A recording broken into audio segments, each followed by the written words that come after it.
যাদের জবাবদিহির জায়গা থাকে। তো এই লোকগুলির তো আসলে জবাবদিহির জায়গাটাও নাই, এক্সপিরিয়েন্সের জায়গাটাও নাই। তারা কি করতেছে, তারা হ্যাঁ, একটা বাচ্চার হাতে তলোয়ার বা একটা ধারালো জিনিস তুলে দিলে যা হয়, এটা কাঁচের জিনিস তুলে দিলে যা হয়, বাচ্চা তো আর বুঝবে না কাঁচের প্লেটটা আমি ফেলে দিলে বা বাড়ি মারলে এটা ভেঙে যাবে, এটা বাচ্চা বুঝে না, বরং ভাঙলে বাচ্চা বরং মজা পায়, খিলখিল করে হাসে।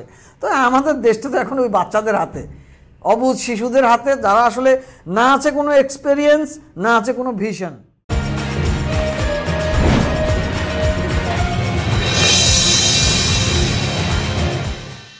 News and views by Nuruzzaman লাবুর পক্ষ থেকে আপনাদের সবাইকে শুভেচ্ছা।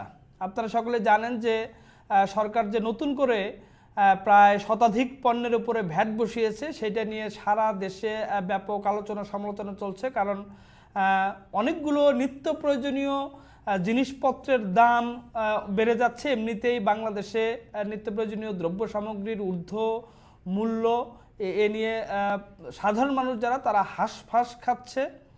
তার উপরে এই ভ্যাট আরোপ, এইটাকে অনেকেই বলছেন যে এটা আসলে এমনিতেই হাঁসফাঁস, তার উপরে ভ্যাটের বাস, জনগণের উপরে এই সরকার একটা বাস দেওয়ার জন্য এই ভ্যাট আরোপ করেছে। যদিও এনবিআর থেকে বলা হয়েছে যে 12,000 কোটি টাকা রাজস্ব ঘাটতি তারা এই ভ্যাট দিয়ে মেটাবে। তো এই বিষয়টি নিয়ে আজকে আমরা আলোচনা করব। আমাদের সঙ্গে যথারীতি news and views by Nuruzzaman লাবুর বাঁকা চোখের এই পর্বে উপস্থিত হয়েছেন মাহমুদ মঞ্জুর, সিনিয়র সাংবাদিক। মঞ্জুর ভাই, আপনাকে স্বাগতম। আমরা বিস্তারিত আলোচনায় চলে যাব।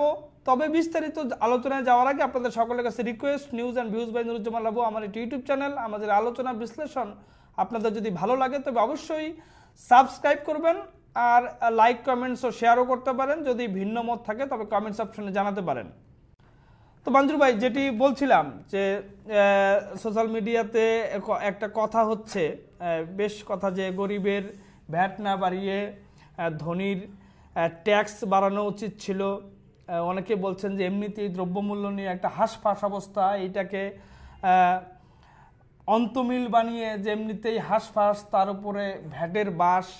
এটা আপনি তো নিশ্চয়ই জানেন যে মানে ওষুধের মতো নিত্য প্রয়োজনীয় একটা সামগ্রী, তার উপরেও ভ্যাট।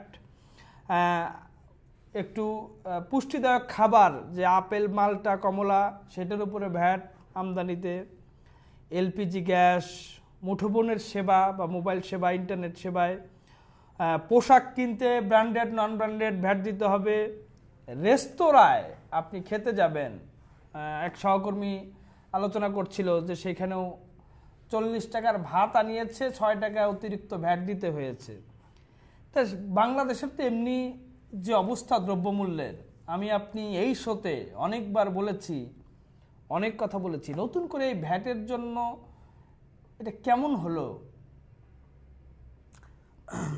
কেমন হলো আসলে, যদি আমাদের প্রধান উপদেষ্টার প্রেস সচিব শফিক ভাই বা শফিকুল আলমের মন্তব্য শুনি, উনি বলেছেন এটা আসলে সাধারণ মানুষের উপরে খুব বেশি প্রভাব পড়বে না। আমি জানি না মানে কোন সাধারণ মানুষটি মোবাইল ইউজ করে না, কোন সাধারণ মানুষটি এইভাবে হোটেল থেকে ভাত কেনে না, কোন সাধারণ মানুষটি চশমা চোখে দেয় না, পোশাক পরে না, টিস্যু, বাদাম, আম, কমলা, আঙ্গুর, আপেল, মানে এই জিনিসগুলি তো এখন আমাদের নিত্য প্রয়োজনীয় দ্রব্য। তো সেই এবং পোশাক আপনি বলতেছে ব্র্যান্ড, তো সব দোকানই তো ব্র্যান্ড প্রায়। ভ্যান গাড়ি থেকে যারা কিনে হয়তো বা তাদের ভ্যাট দিতে হবে না। তো তাহলে এই সাধারণ মানুষটা কোথায় পেলেন উনি, ওনার কোথায় দেখতে পান? আসলে ওই যে বললাম, ওই জায়গায় বসলে আসলে মানুষ মনে হয় টিনের চশমা পরে ফেলে। তা না হলে তো এরকম একটা পরিস্থিতি হতো না। মানে এই ভ্যাটটা এই চড়া মূল্যে বা ডাবল, দ্বিগুণেরও বেশি বাড়ানো হয়েছে কিছু কিছু জায়গায়। হ্যাঁ, যেটা 7.5 ছিল, 7.5%, সেটা 15%, 20%ও করেছে। এই 20% করেছে সিম ও ইন্টারনেটের উপর 20% করেছে, 15% করেছে ব্র্যান্ডের দোকানে বিপণী, আর হচ্ছে রেস্তোরাঁয় 5% ছিল, 5% থেকে 15% নিয়েছে। মানে ভাত তরকারি কিনতে হলে, একটা রেস্টুরেন্ট থেকে ভাত তরকারি কিনতে হলে আগে 5% দিতে হতো, এখন সেই ক্রেতাকে 15% দিতে হবে। এবং এটার কারণে কি অস্থিরতা শুরু হয়েছে, এখনো কার্যকর না হতেই যে অস্থিরতা শুরু হয়েছে, গ্যাজেট হয়ে যাওয়া মানে কার্যকর হয়ে যাওয়া, মানে প্রতিক্রিয়া প্রথম দিকে তীব্র প্রতিক্রিয়া হচ্ছে।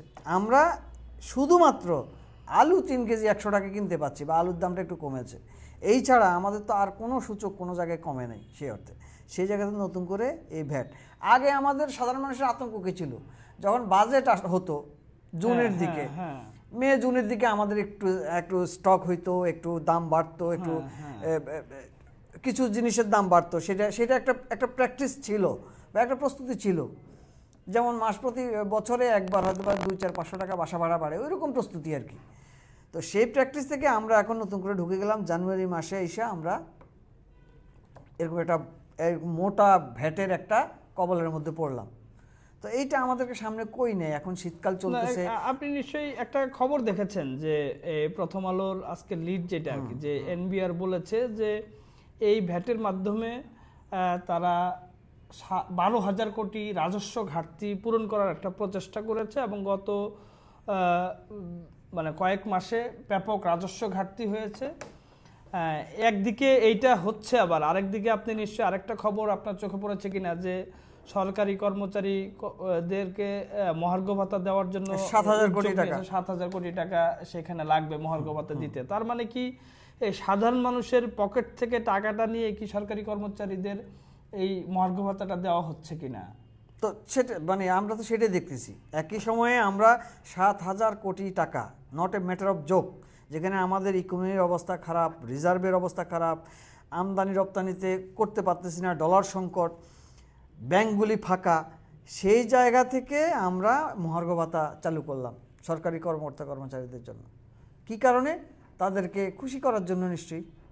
কারণ তো এই সময় হঠাৎ করে এই মহার্ঘ ভাতা, দেশের এই ভঙ্গুর অবস্থায়, যুদ্ধবিধ্বস্ত একটা দেশ যেখানে কোনো স্ট্রাকচার ওয়ার্ক করছে না, মানে নানা রকম অস্থিরতা, অসন্তোষ, প্রতিষ্ঠান বন্ধ যাচ্ছে, কারখানা বন্ধ যাচ্ছে, নিলামে উঠতেছে, সেই জায়গা থেকে আমার মহার্ঘ ভাতাটা কি খুব জরুরি ছিল?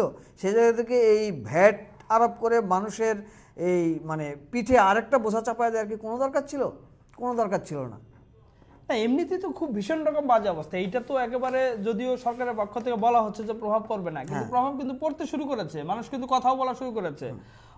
একটা সোশ্যাল মিডিয়াতে কিন্তু একটা মানে স্লোগানের মতো উঠেছে যে গরিবের ভ্যাট না বাড়িয়ে ধনীর ট্যাক্স বাড়ান। কারণ আমরা তো বিভিন্ন সময় দেখেছি যে বড় বড় যে প্রতিষ্ঠানের কর্ণধার, বড় বড় ব্যক্তিরা, তারা মানে হাজার হাজার কোটি টাকা ভ্যাট ট্যাক্স ফাঁকি দিয়ে তারা এই বিদেশে অর্থ পাচার করেছে, তারা লুটপাট করেছে। তারা ভ্যাট ট্যাক্স ফাঁকি দিতে পারবে, তারা টাকা পাচার করতে পারবে, তারা লোন পাবে 1,000 কোটি টাকা, তারা ব্যাংক লুটপাট করে খেয়ে ফেলবে, যেটা আমরা অতীতে দেখেছি। আর এই গরিব, যাদের নিত্য প্রয়োজনীয় দ্রব্যের উপরে গরিবরা এই ভ্যাট ট্যাক্সের একটা জাতাকলের মধ্যে পড়ে নিঃশেষ হয়ে যাবে। এই তো আর কি।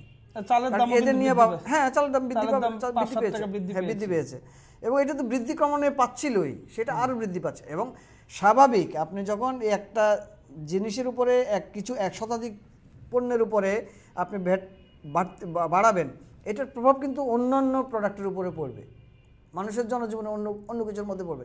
এটাই স্বাভাবিক, কারণ একটা আরেকটার সাথে রিলেটেড না। কিন্তু অনেকে মনে করেছিল যে মঞ্জুর ভাই, যে 5 তারিখের পরে মানে যারা আগে এই অর্থনৈতিক বিষয়ক বিশেষজ্ঞ, তাদের কিন্তু সরকার বসিয়েছে। তার মানে কি এটা এমন হচ্ছে যে মনে করা হয়েছিল যে এরা আসবে, এরা আসলে একেবারে চমৎকারভাবে সবকিছু হ্যান্ডেল করবে, কিন্তু কোন কোন উপদেষ্টা বলেছেন যে আমাদের হাতে ম্যাজিক নাই, আমাদের হাতে কোনো ম্যাজিক নাই। এটারও তো পলিটিক্যাল উত্তর আসছে যে ম্যাজিক নাই, তাহলে আপনি সেখানে বসছেন কেন আর কি? তাহলে বাইরের থেকে অনেক কিছু সমালোচনা করা যায়, কিন্তু সরকারে এসে সেটাই তো, মানে প্রধান উপদেষ্টা নিজেও এই কাছাকাছি কথাই বলেছেন যে এই বিষয়টা যে এরকম বা এরকম জটিল, সেটা হয়তো তিনি নিজেও অনুধাবন করতে পারেন নাই। এবং এটা তো বাস্তবতা, আসলে বিষয়টা তো এত সহজ না, বিষয়টা আসলেই ম্যাজিক না, বিষয়টা আসলে ম্যাথ, এবং বিষয়টা আসলে মানে শুধু মানে যে অনেক দূর দেখতে পারে। এই কারণেই তো ইলেকশন, এই কারণে লিডার, এই কারণে নেতা, এই কারণে পলিটিক্যাল দল, যার একটা মিশন থাকে, ভিশন থাকে, সুদূর প্রসারের প্ল্যান থাকে, যাদের জবাবদিহির জায়গা থাকে। তো এই লোকগুলির তো আসলে জবাবদিহির জায়গাটাও নাই, এক্সপিরিয়েন্সের জায়গাটাও নাই। তারা কি করতেছে? তারা একটা বাচ্চার হাতে তলোয়ার বা একটা ধারালো জিনিস তুলে দিলে যা হয়, একটা কাছের জিনিস তুলে দিলে যা হয়, বাচ্চা তো আর বুঝবে না কাচের প্লেটটা আমি ফেলে দিলে বা বাড়ি মারলে এটা ভেঙে যাবে, এটা বাচ্চা বুঝে না, বরং ভাঙলে বাচ্চা বরং মজা পায়, খিলখিল করে হাসে। তো আমাদের দেশটা তো এখন ওই বাচ্চাদের হাতে, অবুঝ শিশুদের হাতে, যারা আসলে না আছে কোনো এক্সপেরিয়েন্স, না আছে কোনো ভিশন। আমি তো ভিশন তো দেখি না, ভিশন আশা করেছিলাম, কারণ তারা তো ওই ওই ওই ওই আশ্বাসই দিয়েছে তারা আমূল পরিবর্তন করবে, দেশের দুঃশাসন, দুর্নীতি, এগুলি মানে এগুলি সংস্কার করবে, সব ঢেলে সাজাবে, কিছু আইন করবে, নির্বাচনটা প্রপারলি যেন হয় সেই ইয়েটা করবে, আমাদের রাজনৈতিক দলগুলির মধ্যে যেরকম শৃঙ্খলা, সুস্থতা, গণতান্ত্রিক পরিবেশে সেই সিস্টেমগুলি ক্রিয়েট করবে, ক্রিয়েট করে তারা পলিটিক্যাল দলের কাছে বা নির্বাচনের মাধ্যমে, কিন্তু সেই গতিবিধি লক্ষণ তো দেখতে পাচ্ছি। তারা তো বাতিল এবং ধ্বংসের, তারা তো বাতিল করা, নাম বদল করা, মানে পলিটিক্যাল একটি ইন্টেনশনালি একটা পলিটিক্যাল দলকে নাকচ করা, এবং এখন তো বিএনপির পিছনেও লেগেছে আমার যতদূর মনে হচ্ছে। বিএনপিকেও এখন আর পছন্দ হচ্ছে না, এতদিন আওয়ামী লীগ করছে, এখন বিএনপি করছে, তারা আসলে কি চায় আমি আসলে জানি না। কিন্তু তাহলে আপনি তো সামাল দিতে পারছেন না, না কোনো দিক দিয়ে আপনি সামাল দিতে পারছেন না, মানে আপনি না পারছেন অর্থনৈতিক একটা স্থিতিশীলতা আনতে, না পারছেন আইন শৃঙ্খলার স্থিতিশীলতা আনতে, তাহলে আপনি এই মানে পুরো বছর জুড়ে থাকতে চান কেন? আপনি ডিসেম্বরে ইলেকশন দেবেন, সেইটা আবার শঙ্কা আছে, অনেকেই বলে যে ইলেকশন আদৌ ডিসেম্বরে হবে কিনা, এর মধ্যে অনেক কিছু হয়ে যাবে, আরেকটা তারিখ ছিল আগামী বছরের মাঝামাঝি, তাহলে এই এক বছরে তো আরো বেশি একবারে যাচ্ছে তাই অবস্থা হবে আর কি।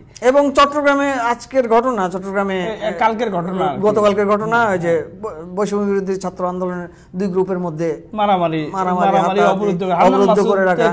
অবরুদ্ধ করে রেখেছিল, তাহলে এগুলি কি না? তাহলে এইটা যদি এইভাবে চলতে থাকে, তাহলে একটা সরকারের কিন্তু সবচেয়ে অজনপ্রিয় হওয়ার প্রধান উপকরণ হলো দ্রব্যমূল্য আর কি, দ্রব্যমূল্য এবং আইন শৃঙ্খলা, এই দুই ইন্ডিকেটর কিন্তু খুব ইম্পর্টেন্ট। যদিও সরকারের পক্ষ থেকে বলা হয়, দাবি করা হয়, আজকে প্রেস সচিব উনিও বলেছেন যে অত প্রভাব পড়বে না, আইন শৃঙ্খলার কথা উনি বলেছেন এর আগে যে অতটা অস্বাভাবিক না, কিন্তু আমরা যারা মাঠে কাজ করি আমরা কিন্তু দেখি যে প্রতিদিন ছিনতাই হচ্ছে, আত্মহত্যা করতেছে, কিন্তু কুপিয়ে মারছে। এই যে কালকেও মানে খবর দেখলাম যে এলিফ্যান্ট রোডের একজন ব্যবসায়ীকে চাঁদার দাবিতে কুপিয়েছে। তো যতই স্বাভাবিক বলা হোক, কিন্তু মাঠের অবস্থা তো প্রত্যেকটা মানুষ যারা একসময় এই আন্দোলনের পক্ষেও ছিল তারাও কিন্তু এখন বীতশ্রদ্ধ, তারাও বলছে যে এটা কি হচ্ছে দেশে আর কি, এইভাবে চলতে থাকলে তো এই দেশের অবস্থা মানে একটা যাচ্ছে তাই, একটা গৃহযুদ্ধ, একটা সিভিল ওয়ারের মতো অবস্থা তৈরি হবে। কিন্তু তারপরেও একটা মানে থেকে যাওয়ার, ক্ষমতায় থেকে যাওয়ার একটা আপ্রাণ চেষ্টা, সেটাও কিন্তু আমরা দেখতে পাচ্ছি। তাহলে আসলে ভবিষ্যৎ কি এই বাংলাদেশের বলেন? ভবিষ্যৎ মানে ধরেন ইলেকশনও যদি দিয়ে দেয়, আমি ধরে নিলাম যে এরা ভালোই ডিসেম্বরের মধ্যে একটা ইলেকশন দিয়ে দিবে, বা ইলেকশনের প্রস্তুতি নিয়ে 26 জানুয়ারি ফেব্রুয়ারির দিকে একটা ইলেকশন দিয়ে দিবে, আমি ধরে নিলাম। ইলেকশন দিয়ে দিলেও যেই দলটা ক্ষমতায় আসবে, সেটা বিএনপি গভর্নমেন্ট হোক, সেটা বৈষম্য বিরোধী আন্দোলনের পার্টি হোক, অথবা কি সরকার বলে এটাকে, তত্ত্বাবধায়ক সরকার না, অন্তর্বর্তী সরকার না, জাতীয় সরকার, জাতীয় সরকার যদি হয়, বাংলাদেশের যে ক্ষতিটা হয়ে গেছে, যে ইকোনমিক্যাল, যে বাংলাদেশের ফাউন্ডেশন যে ক্ষতিগ্রস্ত, এবং বাংলাদেশের প্রশাসনের যে অবস্থা, মেরুদণ্ডহীন অবস্থা,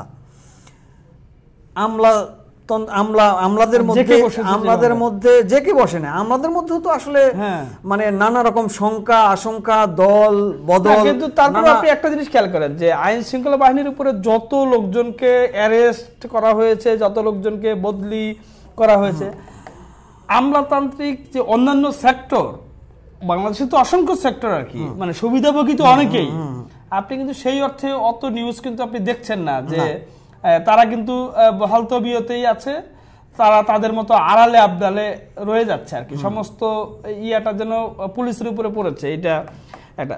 তো সব মিলিয়ে তো এইটা ঠিক বলছি যে নতুন সরকার যদি আসেও, আমি ধরে নিলাম জানুয়ারির মধ্যে বা ডিসেম্বরের মধ্যে একটা ইলেকশনের ইয়েতে চলে যাবে, এবং নতুন একটা গভর্নমেন্ট আমরা 26-এ পাবো। সেইটা পেলেও সেই সরকার, বাংলাদেশের যে আপনি চিন্তা করেন, এখন শীতকাল চলে, গরমকাল আসলে বিদ্যুতের কি অবস্থা হবে আমরা জানি না, এবং আমি খুবই শঙ্কিত এই বিদ্যুৎ সেক্টরটা নিয়ে। বিদ্যুৎ সেক্টরের যে কি ভয়াবহ পরিণতি হবে আমার মনে হয় এটা বিএনপির আমলে একবার হয়েছিল, তারপর হাসিনা সরকার এসে রেন্টাল বিদ্যুৎ দিয়ে জিনিসটাকে কোনো রকম কভার করেছে। সেটার জন্য ইকোনমি ধ্বংসের অন্যতম কারণ তো ওই রেন্টাল বিদ্যুৎ, যে পরিমাণ চড়া মূল্যে আমরা দিয়ে ওই বিদ্যুৎটা নিতে হয়েছে। তো বিদ্যুতের যে পাইপলাইন, বিদ্যুতের যে গতিবিধি, আমি জানি না আগামী গরমে আমাদের বিদ্যুতের কি অবস্থা হবে, আমাদের গ্যাসের কি অবস্থা আমি জানি না। গ্যাসের উপরে এই যে এলপিজির উপরে বাড়াইছে এবং আমাদের দেশের পরিবহন সেক্টর তো গ্যাসের উপরেই চলতেছে। তো আমি জানি না, এই কারণে বললাম যে যদি আমি আগামী 26 জানুয়ারি বা প্রথমার্ধে যদি আমি নতুন সরকারও পাই, গণতান্ত্রিক সরকারও পাই, সেই সরকার এই আমাদের গরিবদের এই দুঃখ দুর্দশা বা নিত্যনৈমিত্তিক জীবনযাপন চালানোর জন্য যে স্বাভাবিক পরিস্থিতি, যে মূল্য, সেটা কন্ট্রোল আনতে পারবে কিনা আমি যথেষ্ট সন্দিহান। এর মধ্যে আল্লাহ করা উচিত আমাদের সবাইকে যে এই আগামী ইলেকশন পর্যন্ত মানে এই সরকার যে আর কি কি না জানি করে, বা যদি মানে হইতে পারে না কত কিছু সংখ্যা, গৃহযুদ্ধের সংখ্যা আছে, আর্মি ক্ষমতা টেক ওভার করবে সেই সংখ্যা আছে, হতাহতের সংখ্যা আছে, বিশৃঙ্খলা, রাজনৈতিক অস্থিরতা, তারপরে হচ্ছে পুলিশের আইন শৃঙ্খলার অবনতি, কত কিছুই তো হইতে পারে। আমি যদি প্রপারলি ট্যাকেল না দিতে পারি, এই বছরটা পুরোটা পড়ে আছে কিন্তু। হ্যাঁ, তো এর মধ্যে এখন আমাদের আল্লাহ করা উচিত এই বছরটা বা ইলেকশন পর্যন্ত অন্তত যেন আর নতুন কোনো বার্ডেন, এই ভ্যাটের মতো বলেন আর প্রশাসনিক দুর্বলতার কথা বলেন, এই জিনিসগুলি যেন আর না হয়। আল্লাহ করে এই বছরটা কাটানো উচিত এবং একটা ইলেকটেড সরকার আসলে হয়তো বা ম্যানেজ করার চেষ্টা করবে, কিন্তু তাতেও আমার মনে হয় তারা হিমশিম খাবে।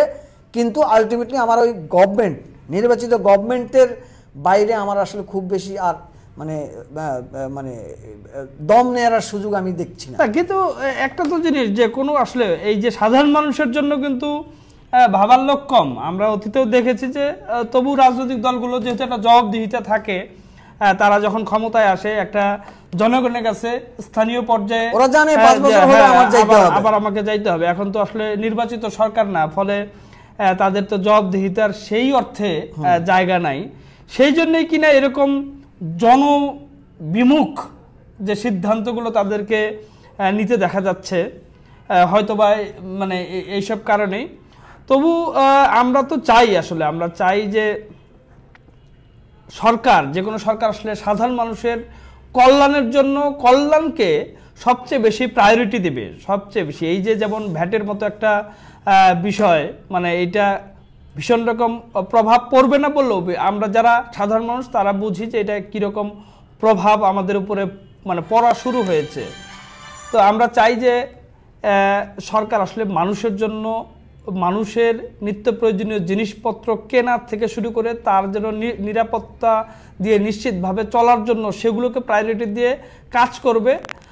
শুধুমাত্র বিতর্কিত ইস্যু নিয়ে তারা পড়ে না থেকে জনমুখী হবে, আরও সাধারণ মানুষের দিকে নজরটা আরও বেশি দিবে, সেইটা আমরা চাই। মঞ্জুর ভাই, আমরা আসলে আজকে আর বাড়াবো না এই আলোচনা, কারণ আসলে এই আলোচনা আর কত করব, একই আলাপ তো আমরা করছি, একই আলাপ করছি যে এইটা আসলে আর সহ্য হচ্ছে না মধ্যবিত্তের, আর আসলে আর সহ্য হচ্ছে না যে বাজারে 1000 টাকা নিয়ে গেলে একটা ছোট্ট থলে ভরে না। ঠিক আছে, প্রত্যেকটা জিনিসের দাম এমন ভাবে বাড়া। ওই যে শুধু বললেন যে আলুটা যেহেতু এখন সিজন, এখন একেবারে সব উঠেছে, সেইটা 100 টাকায় 3 কেজি পাওয়া যায়, বাকি সব আর কিছু কিন্তু আপনি পাবেন না। ফলে সেটি আমাদের চাওয়া। আজকে এ পর্যন্তই। আপনারা সকলেই ভালো থাকবেন, সুস্থ থাকবেন। News and views by Nuruzzaman লাবুর সঙ্গেই থাকবেন। আমরা আবারও নতুন কোনো বিষয়, নতুন কোনো অতিথি নিয়ে আপনাদের সামনে হাজির হব। সে পর্যন্ত ভালো থাকুন। আল্লাহ হাফেজ।